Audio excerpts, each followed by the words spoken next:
Oh, here we are, Las Vegas, final race of the year. We were watching you out there in practice. Take me through what this track is like and your impression of it. Track's pretty fast. Obviously, anytime you go outside the stadium like we go, it's a little bit more high speed. Coming in those rhythms, coming in that rhythm section, kind of before the finish line there, going out of Monster Alley. That's pretty technical because you're going so fast into it, and you got to really control your speed to hit the downside of that tabletop and 3-3 into the corner. We didn't get a chance to go through the whoops, but those will be a huge separator. Over-under bridge is always a fan favorite, so looking forward to that. I think there's a couple technical rhythm sections, a couple opportunities for some quads, some triples, stuff like that. So it starts really fast too.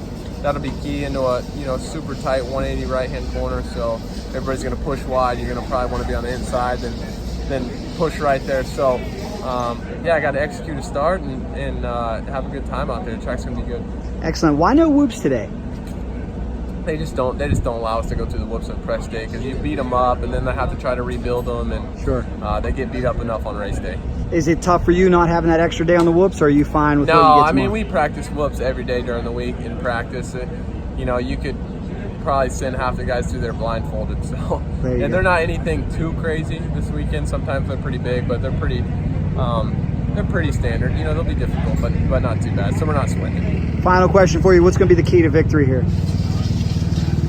Key to victory, just get a start. I mean, it's East-West shootout, so for us, there's probably 4 or 5 guys that can win, opposed to when the coasts are split, probably 1 or 2 guys that can win. So you got to be a little bit more on your game in the first few laps, get good position in the first few laps, and just let the race come to you from there.